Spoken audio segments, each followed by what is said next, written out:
We begin tonight with breaking news. A house fire on the south side of Indianapolis. We just heard from IFD at the scene, so we want to get you right out to the scene right now.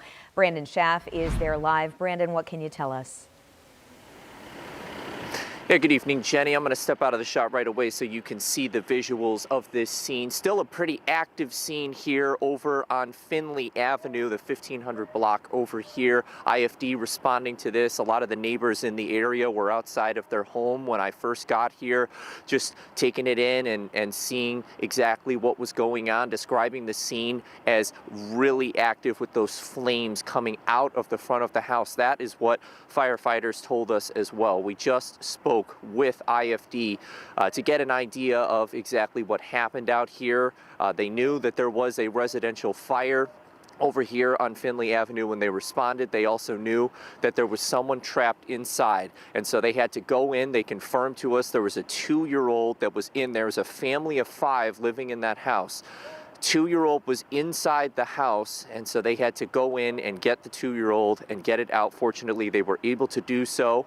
Officials telling us that they transported the 2-year-old to a hospital, and the rest of the family also got out as well, and so they are okay, and everybody is, as we know right now, no one else is inside the house, at least the ones that lived in there, and they've been working on just trying to make sure that this scene continues to get cleaned up. So, this is still a pretty active area, and you've still got a lot of people around that are trying to figure out exactly what's going on, but this happened really recently within the last hour. So we'll continue to bring you updates as we get them. But for now, reporting out here on Finley Avenue, Brandon Schaff, 13 News. Back to you.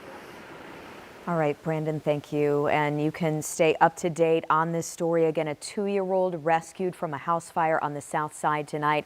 Family of 5 able to get out. That 2-year-old, though, taken to Riley Hospital. You can follow updates on WTHR.com and on our 13 News app. Certainly prayers with that family tonight. Hope that little toddler is okay. All right, right now, winter weather moving back into central Indiana. So we want you to take a look here. Snowy highways definitely slowing down travel tonight. This is a live look. I believe this is I-65 near Lafayette. You can see on top of the snow that we see here, the colder temps are moving in too. In fact, here in Indianapolis, DPW crews are out treating the roads right now through tomorrow, and Sean's been tracking what we can expect overnight. Quick burst, everything kind of moving on schedule here. We even had some thunder snow early this evening. I'll show you that on radar in a moment. So let's give you the latest. So this is another vantage point. This is from Clinton County, I-65 near the Frankfort exit, where the heaviest burst of snow is now to your southeast. I want to show you what it looks like in Carmel. For the time being, snow is entering real quickly here. So there's Whitestown, there's Lebanon. I'm showing you the radar intensity, these darker shades of green indicative of a little heavier snow rates. This is that first batch that we talked about that would come through earlier this evening, and I've circled it there from Rensselaer, Monon near Remington. Some thunder. I got some intense snow rates on the leading edge of that band. It gets into the metro now, and it'll be here between now and about 1:32 in the morning. Temperatures for the time being in the mid-30s. Those will go down as we go through tonight. That's the first batch of snow. We'll have scattered to at times numerous snow showers going into tomorrow morning, and the temperatures will get colder. Some areas get a 1 to 2 inch accumulation out of this. Most, it's going to be between a coating and locally an inch. We'll have the rest of the 7-day forecast here in just a few minutes. All right, we'll see you then. Thanks so much, Sean. We have an update tonight on a Northwest Side shooting. We first brought you as breaking news at 6 o'clock. The person critically hurt, we've learned, has now died. Metro Police say just after 5 o'clock this evening, officers responded to a report of gunshots on St. Thomas Lane, that's near 38th Street and 465. When they got there, they found a man who'd been shot. He later died at the hospital.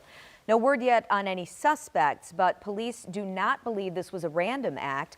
IMPD also saying in cases like this, community help and tips are crucial. Our officers are canvassing this area, hoping to speak with witnesses. So if anybody saw anything, we're asking that you please come forth with any information that you may have. Last year, you saw us make a significant number of arrests, and you've seen that our crime numbers as far as violent crime and homicides are down. We were able to do that based off the tips and information that we received from the community. So that is basically key whenever we have a investigation of this type. So if you have any information about this particular shooting, you can contact IMPD or call Crime Stoppers at 262-TIPS to report it anonymously. Now to Mooresville, where a person was killed last night after being hit by a police car. Our Brandon Schaff went to the scene earlier where it happened and shares an update now on the investigation.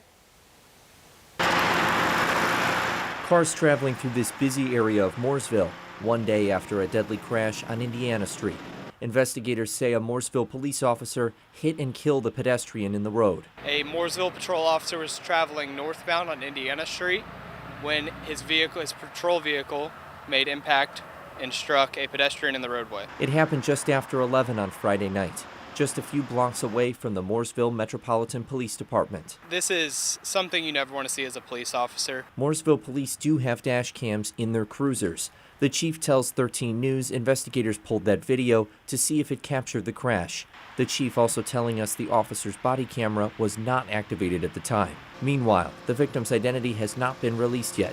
There are multiple investigations underway to determine exactly what happened and what's next for the officer. And the Mooresville Metropolitan Police Department is conducting an internal investigation to ensure that there was no policy violations and that the officer was acting within his boundary and not violating any policy. The Morgan County Serious Crash Investigation Team is conducting the crash investigation. Officials say that when that is completed, the investigation will be forwarded to the prosecutor's office for review and further action.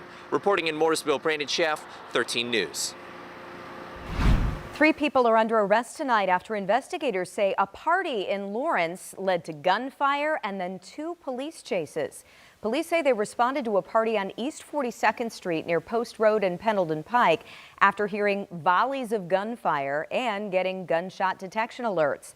Well, when officers got there around 1:30 a.m., they say more gunfire erupted and multiple cars sped off. That led to 2 separate pursuits. One ended when the suspect lost control at 46th and German Church. The other chase ended in Hancock County when the driver's tires hit stop sticks. Nobody hurt, but police did arrest 3 people in their 20s, and they also recovered a semi-automatic pistol.